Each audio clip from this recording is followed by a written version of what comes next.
So we've actually had an interesting time about getting on and off. It's actually been the only issue we've come across with riding, really. I don't want to share too much because I'd love to see you at WLD Ranch the 28th of September at 2 o'clock. And then the Fall Festival at the Fed the 29th at 4 at Bicentennial Park. But anyhow, getting on and off, it's not that he hasn't stood still or been quiet, but after doing a lot of training on him, when he sees my right leg kind of come off, or any leg come off, he knows it means to go, that I want him to walk. So I've kind of taken some of that away a little bit and quieted down, that I want him to learn that when I swing my right leg off, I kind of talk to him, tell him, whoa, whoa, and I come off. He wants to make sure he sees that right eye, with his right eye, what's going on back here. So I've been, just in case someone someday were to hit him on the butt with their leg,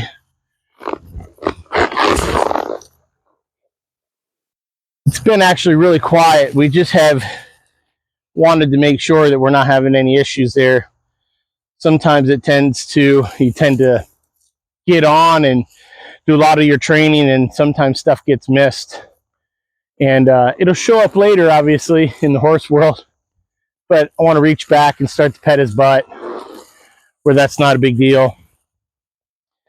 And there's just one bad day with that. But other than that, Oniciferous has really come along very nicely.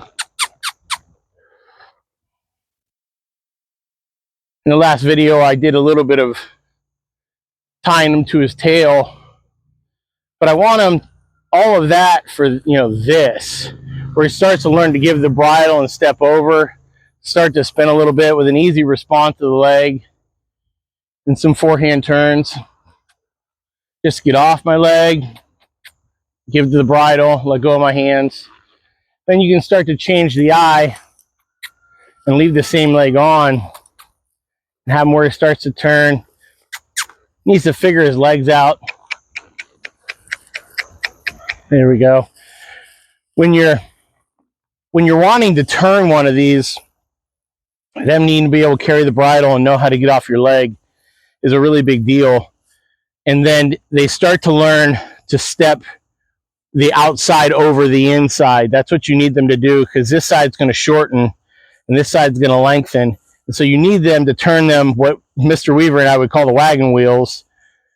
He's taught me, like, well, the wagon wheels have got to get turned for this leg to come over top. And you need them to be able to sit on their back end, but you also need them to be able to have forward motion.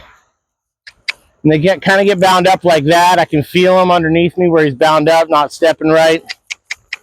There we go. A couple good steps right there, and I give him a break. But those are big deals where they start to learn to carry that shape, and they start to learn to make those steps appropriately, and we as human beings usually pull them out of that and make life hard on them. But that shape's a big deal for them to learn how to do that. But for us in the horse world, the other big deal is to pick up a shoulder.